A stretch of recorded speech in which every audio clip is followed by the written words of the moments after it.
Good morning, everyone. Welcome to Laurel Park. Happy Halloween as well. Naomi Tucker, joined by Keith Fusel. Keith, how are we doing? Doing fine. What are you going to be this evening for Halloween? Anything? Any costumes for you or no? I'm not very good at dressing up, No? I'm afraid. It's Okay. not a holiday that we tend to celebrate where I'm from. So what we do on November the 11th is kids make their own little lanterns and we go around the doors and we sing lovely songs and then we get candy. So I guess for us, that's maybe the equivalent of Halloween. I'm not too sure, but I've never done the trick-or-treating, so I'm not an expert on this. Oh, that's a good one. You love it. And just, go house to house to house and get as much as you can.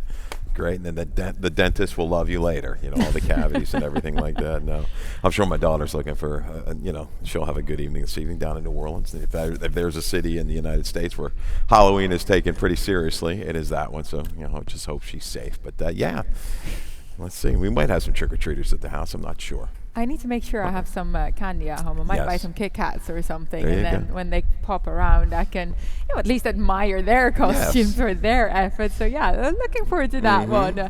Let's talk about something that we all are very much anticipating: the Breeders' Cup coming up next week. First Bet, in conjunction with Express Bet, has created their annual Breeders' Cup wagering guide. The first version is out now. It will be updated again once the fields are drawn. But do download in the First Bet app or go to firstbet.com/guide. Available now. I'm in it, you're in it, Keith. What can go wrong? Yeah, nothing. Just winners galore. Let's hope the whole team is hot that day and both days and give out some good winners. And we were kind of asked how we would wager $100 in each race or the race that we were given. So hopefully we can lead everybody to a profit. Yeah, let's hope so indeed. Of course, free pass performances as well are available across all the first venues, which is Gulfstream Park, Santa Anita Park, our tracks, as well as Golden Gate Fields. And you can get those at xbtv.com. So get involved. Who doesn't love free pass performances to dish out to your friends who might not know that much about racing? And you can get them involved and maybe teach them how to read these running lines, because you know what? They are pretty intimidating for the newcomers. Yes, they are. So it takes a bit of practice. Yes, no doubt about it. And like I said, if anybody has any questions, feel free to contact me. I definitely would help Sean. I know Naomi would or Tim. But it can be a little bit complicating to begin with. So kind of sometimes pick and choose some things that you really understand and then work off of that. If you're percentage player, you can do that. Look at some stats. There's different ways around handicapping that you can make it work and really enjoy it. And it's the greatest game. You can bet a little and make a lot in this game, and that's what I love. That is the truth. But yes, if you are at the track, come and find us. Or even the majority of players at the track, ask them a question of what is the first thing they look for. I always try and simplify it for my non-horse racing friends. If you look at this is the jockey, this is the train, this is what they did in their last couple of races. What do I put most weight on? What are the first things I look for? And get them going that way. But let's talk you through the 9 races coming up on this Sunday. Track conditions. We are off the turf because we've had rain over the last couple of days, but the main track dried out incredibly quickly yesterday. It did. Phenomenal job. Like I said, I don't know what they have in it, but it works. And I tell you, it was fast by the second race yesterday. Unreal. And today the sun's popping out, loving that. Maybe heat up a little bit. We're 57, maybe getting to the low 60s. Just a very light wind out of the south at 3.5 miles per hour. But look at this opener. 14 horses. When was the last time we had a 14-horse field in the opener? It's a challenge 16. too. It was. I thought it was very true because obviously we're off the turf. We had not that many scratching, but all of a sudden you have to completely handicap it differently for that different surface. So I must admit, I was scratching my head a little bit this morning. Where do I go? Did land on the same horse as you use. That is the number 14 in here. Ripolino. Look, my reason about him, he's my price play of the day as well. I want to see what we're going to get. 4-1 though, because it's a big field. So I'll take that, even though he's a soft favorite at present. But look, he's cut out to go this distance on the main track because he covered a good bit of ground in his last main track outing sprinting. But every time I've seen him, physically speaking, he always struck me as that bit of a longer miler type horse. So I like him stretching back out. And he's that horse. He can close in sprints. And this race just might be the perfect setup for him when looking into this field. There's some questionable speed types, some horses I think they're going to try to attack early, ride maybe the wave of the way this racetrack is played a lot forward. I think he can kind of draft into position by the time they hit the quarter pole and make a steady grinding run to get it done.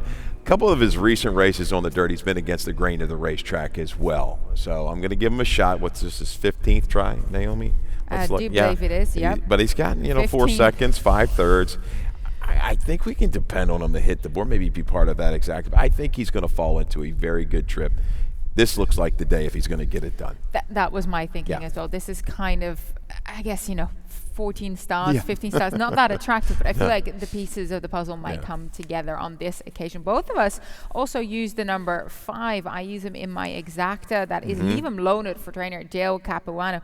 Managed to pass a couple in his last main track try, but that was a small field in that state bred maiden special weight, so I don't think he's getting particularly much class relief in this field. But I liked his Pimlico outing that was in August this year, where he tried to take them all the way, was asked to go, to the front, and he did so quite gamely. Bit of a bumper car play down the lane. I'm not sure he's going to take the lead here, but I like the little bit of speed he showed, and the fact that they're stretching him back out here on the main track instead of the turf, because we came off the turf. I think that could work. Looks like a horse, I think, that can chase and stay around. Beats Jack of Hearts, is in front of Jack of Hearts 4 races back, who came back to win yesterday. Jaquavius, user. You obviously should have staying power off the 1.25 off the turf race at Delaware. Kind of a gaudy 61 buyer comparatively to these. If you're just looking at that should put them over the top. But a little price play for me as well is the 12, Tyler Time. Part of the pace flow, I believe, today, but comes out of some better races. The Angry Man, he's a shooter.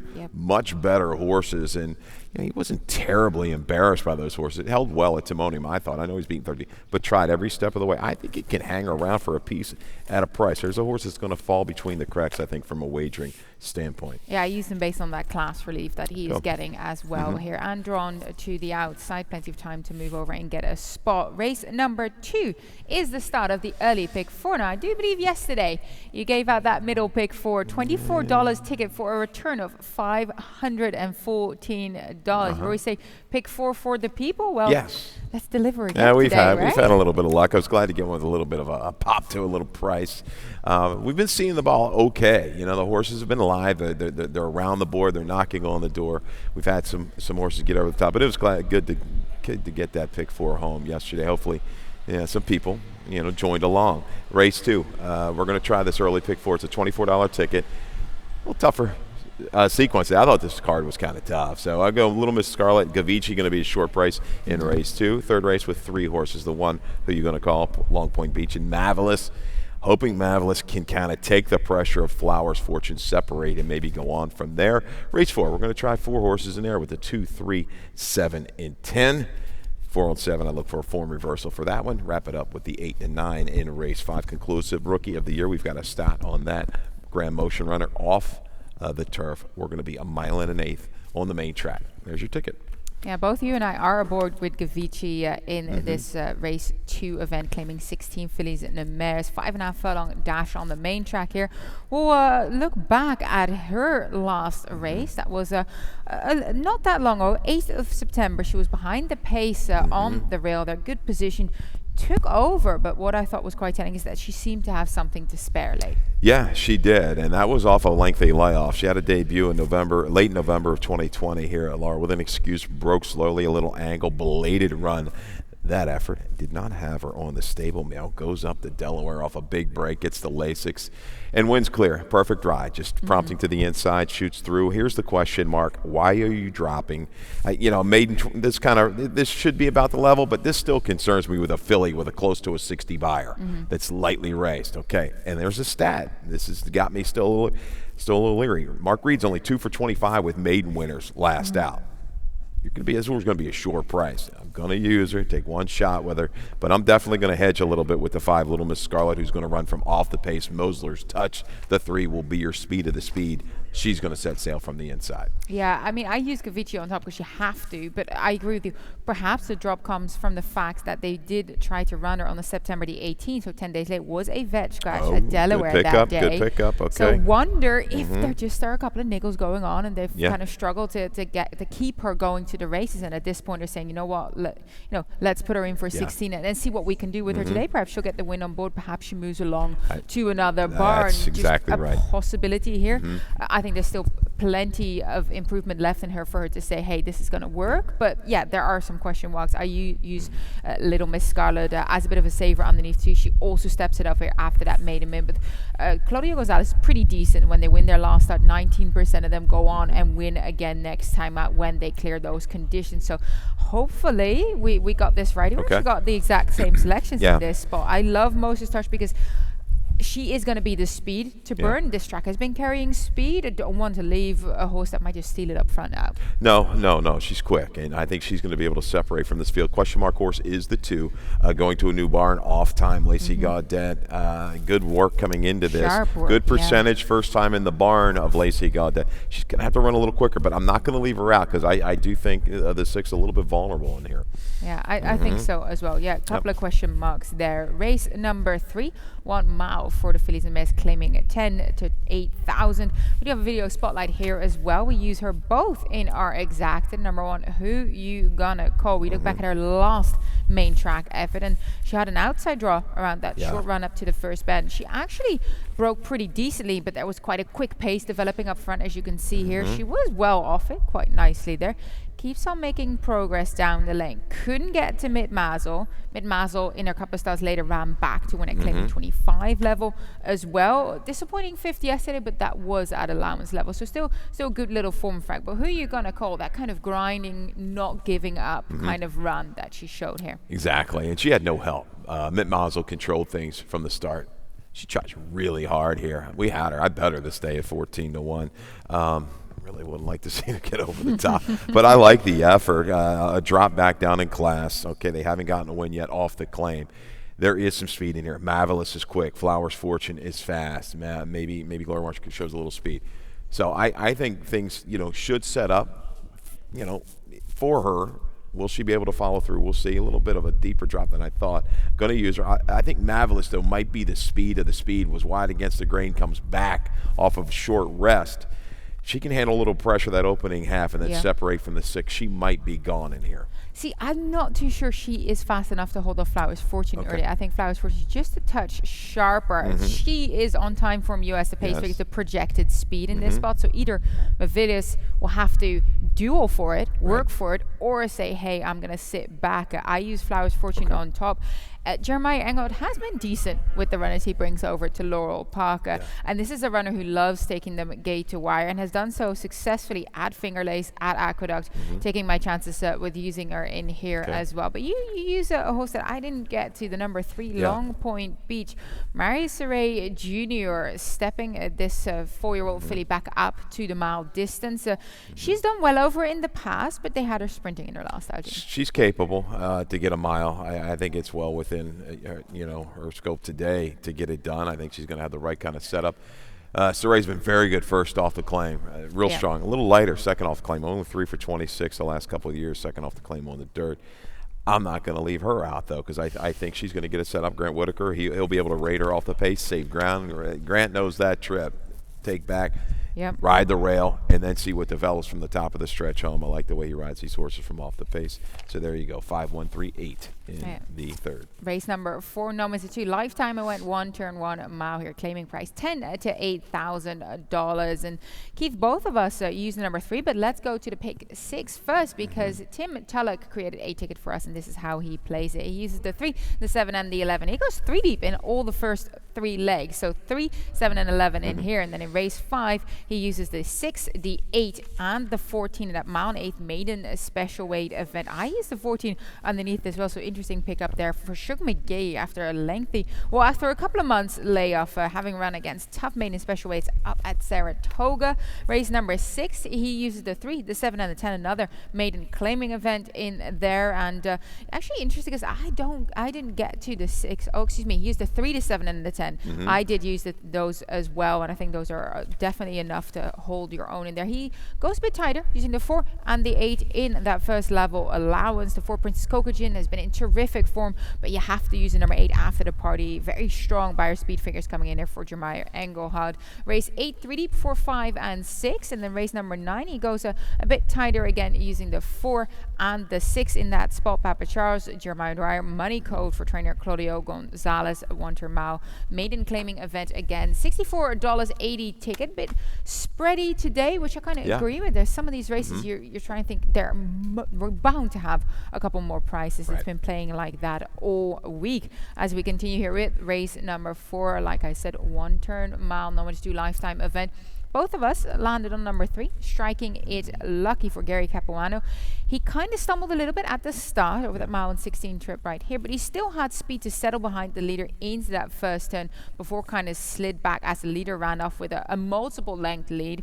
Loved the fight he showed for it late. Looked like he just had the better of them, but then Straight Up G came back. I thought it was a game race. It was a game race. Straight Up G was dropping, I think, coming out of New York or Gulfstream for Cabrion. There's speed again in here. Striking it lucky. I like the protect move here up to the 10,000 for Gary Cap. Should be able to sit a position mid-pack and make a steady progression. Costa Melinda is a price play. I think it was really sharp. On a day that speed carried, took advantage of that, but wouldn't surprise me to shake clear again. I'll go Striking Lucky off the pace. Galilean Moon works. Has run okay over this racetrack. Really sustained after a long drive. Was put under a drive about the 3/8 pole at Delaware. Kept churning and churning. It was an okay field, but I think looking at the setup, that's going to be beneficial to the 2 Galilean Moon. Not a love with Striking Lucky, but I like the protect move, and I think things will set up in front of it. I use the number 10 4 on 7 in my exacta as well. So we'll take a break, and we'll be back after the commercial.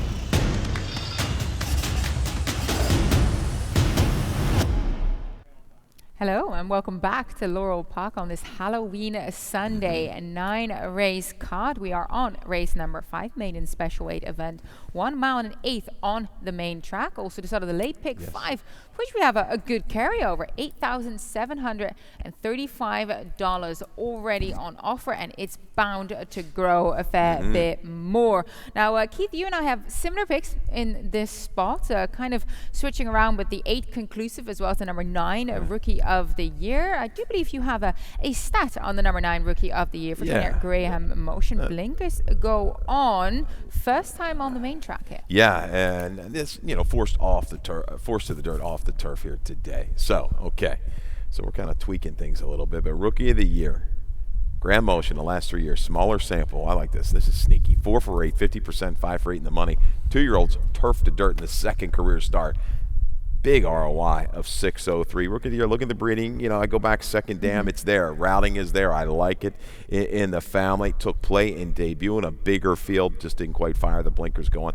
There's positives there, and I still think this horse will escape at an okay price. Yeah, I mean, it's not a very attractive number. He didn't really run that well on the turf. Not worried about that. Yep. Look, you're looking at Graham Motion. Of course, Georgie Roos has done really well. So I did the same thing. Looked into the pedigree, made from like a young sire who won the Grade 2 West Virginia Derby, amongst other graded stakes. Is going along on the main track, and the dam ran on the main track. But I was looking at the half sister. Okay. Girl Next Door ran her best race on the main track, so suggesting that the main track should suit as well. So I use him underneath. I landed on conclusive though for trainer Michael Trum. Better strong improvement for this 2-year-old when first trying the main track going along in his last outing. Fairview here haven't really gone that distance on the dirt just yet. He has that experience, and he was in the mix the entire way up at Belmont. Tired in the final furlong on that deep Belmont surface. I'm thinking we're going to get a fast track here. That was a muddy track that day. This should work. And I think he'll be forward with a good break. Had a lot of trouble in debut, like this horse at Colonial first time out. Looked like he was gonna be second. Just had to overcome a ton of adversity early. Just flattened. Benefited a lot. Thought enough to go up the Belmont back here to this spot. yeah, this horse is going to be tough to leave out of the exactas and tries. I think this horse will be well within reach of the leaders. Turning for home, twist and twirl. Little excuse last time. You see the short comment, trying to get in. Maybe a little tricky horse to ride. Breeding suggests, maybe a slight sprint on the bottom. I think this horse is going to be able to carry the speed quite a bit this afternoon. 14, just a little note here, a little stat for Shug with these horses, with his off-the-turf races, when he keeps these horses in. He's 5 for 11, 8 for 11 in the money the past couple of years in Maryland with a positive ROI. That is a great find, Keith. Yeah, No, I was just looking at the fact that he did show speed on the main track last time out over the mile and 8, but then backed up so strongly. Blinkers go on, wondering if that's going to do the trick, but have to use them underneath for a very sharp outfit shipping down here from those tough Saratoga events. Race number 6, Maiden Claiming, also for the 2-year-olds. 6 furlongs the distance here. We'll start with a video spotlight on the horse that I ended up using underneath. You have in your exacta here. Stronger than Dex. Hard use to get to the front on that first occasion there. Showed speed, duly responded for Xavier Perez, but had nothing left in the end. Yeah, that was the key. Just showing that kind of speed into look at the opening quarter, 22 and 2, 45 and 4, up into that. And that was a good race. It was a big figure. See him coming up, right? Yes, look at that. And line change was, I believe, the first Jamaica for Stidham that got it done. Had to deal with a good horse and also out-kissed. Ran a big race. So, cleaner break, not having to use that hard. This speed for Stronger Than Dex should take him a long way against this group. Yeah, I agreed. I must admit that after I watched this video, I was like, ooh, that kind of moved him up a little bit in my books here. Let's hope this second occasion will work better for him. I used the number 7 on top in here, which was Slow Gin Biz, who actually battled with the favorite Heavenly Trip in his last outing. Couldn't shake him loose, but was still there late on that muddy 6-furlong surface. I think he's going to like getting back to the fast track again, even though he showed speed on it. So just taking a little flyer. And of course, Claudio Gonzalez has been heating up nicely. JD Acosta has been riding high, just going with some good connections here. Rode the best part of the racetrack that day, but improving, and may not necessarily need to lead either with the experience under his belt. The 11, I'll throw in a firster. Farrell, not really, 3% first out by Flatter out of an exchange rate mare. But looking at the foals, got 2 for 2 in the money with first-time starter. So that worked a little bit. Looking for a bigger price. So this is not an easy race. Got a 4-1 morning line favorite. Maybe they come in a little bit stronger than that, but I couldn't find anybody that you could just lock on to. Agreed. Tricky race to figure out. Race number 7, first level allowance for fillies and mares, 3-year-old and up. 6 furlongs the distance here, and both you and I use the number 3, not on my watch. Your top selection in this spot. I use her underneath for trainer Brittany Russell. We look back at her last race on the main track. That was earlier this year. That was in January. Long break, came back on the turf, but this was a good performance. You can see she's very comfortable being close to the pace there. Ran away with it. Easy. Just moves to command without really any asking whatsoever. 3 or 4 path turning for home. Widens against this group. This is maybe a little bit better feel, but I like that little try on the turf on return. No run whatsoever. Right back at it with a field loaded with speed. Okay, you've got Princess Coco, Pretty Laurel after the party. They are all 3 very fast. Pretty Laurie's really quick. She might just go ahead and just try to take advantage and go. But they're going to have to work for it up front. I think she's going to be laying in the weeds, not on my watch, to really improve. I've got her line too high, probably at 10-1 on this line. Maybe if we can get 5 or 6, we'll go ahead and take it. Look, there's a couple of tough ladies in here, though. One of them, after party for trainer Jeremiah Engelhardt, outside speed angle. Look, she's had a break, 5 months away, but she's been working sharply at Saratoga and took them all the way at Belmont over 6.5 furlongs as well, which is not an easy thing to do. Maiden special weights up there come up very tough. She's by into mischief. She cost a pretty penny herself. I'm thinking she's going to come back and fire here. Yeah, you kind of look at it slower in that last 16th of a mile. Had to, work, it looks like, early. Went very fast. She's going to get challenged, though, I think, here. She's going to have to work for it again. She just might be this good, okay? $750,000 purchase. She better be that good, right? How about Princess Kokochin? She's been in terrific form as of late. She's been in great form, and she's another one. Maybe you don't have to peg her as a stone-cold front runner. Maybe she can rate a little bit, because I said Pretty Laurie's going to be there. Fraudulent on charge. I give her an excuse last time running into Moquist. She had to make a move into that one and just fade. She's going to benefit from that return try as well. I see her firing okay from off the pace. Yeah, good race. Good race. Great race number 7. Another allowance event, race number 8, also for fillies and mares 3-year-old and up. We're going sprinting on the main track here, and both you and I landed on the number 4, Pretty Edgy for trainer Richard Solomon. First Boys Aboard has been campaigned at this level for a fair while now, but I feel like she might have just found a group that she can best there. Yeah, wanted this to happen, got it to happen. Okay, getting the main track. She's run races clearly faster than these. I think she can sit mid-pack and make a run into it. Hoping for a little help up front. Response time in Mundle of Joy. The 6 is pretty quick. The 6 is quite quick. Worry about this one. If she separates around the turn, she could be gone. But looking to benefit from the pace flow certainly would be Pretty Edgy, and a girl named Jack. Don't leave out. I like your price play in here, Jeannie's Angel. Yeah, I use her underneath. She's had a small break here for trainer Dale Capuano. She's been, she's been around. She just kind of folded some of her speed, and she's working incredibly well. I saw the 48 flat, and I'm thinking Dale Capuano's got this 5-year-old peaking again here, so didn't want to lose out on her coming into this.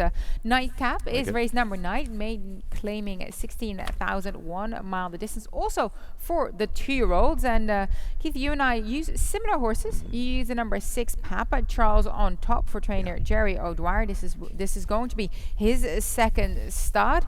Was there a little bit, but then kind of backed up in his last outing. Exactly. Maiden special weight dropping down angle. Okay, but second start's very good. Stretching out, breeding suggests should be able to handle the route of ground. I've got as a reported first time gelding. We can double check on that, but I'll take Papa Charles. Run on the trail is going to take a lot of money off of that number. He is first time gelding indeed. Is he? Okay. Yep. Yeah, just double checked with the EcuBase there. Always handy to have my computer right in front of me. No offense to anyone not using. I use the number 7 Run on the Trail as my top selection. Drops back down from that maiden 25 and has shown that he can stay the distance, having been campaigned on it 3 times now. I like that kind of experience. He was right there, a part of it at Delaware in his last outing. Even the running license held well, and that's kind of what we saw. It wasn't like he was backing up. The winner was just too good for him on the day. I think he can make it happen. Good high draw, tactical ability. I think it's coming together for him here. Pecorara's been tough bringing in the juveniles into 2-year-olds into Maryland year in and year out, especially recently. He's doing well with a positive ROI. Sure, I think the 7's going to set up shop just off maybe Turptown. And I think Holiday Avenue is another tricky one. It's got some speed. Also, I got reported first-time gelding. Could play a factor stretching out here. I think this horse is going to be able to reach out to a mile and be a factor. Yeah, there's a couple of ways to go in here. I feel like race number 9, I definitely want to have a good look at them in the paddock as well to see who's coming in here ready to take on that one turn a mile. That will do it for us this morning. 9 races coming your way. I hope everyone is going to have a lovely, relaxed Sunday and perhaps go out trick-or-treating tonight, right?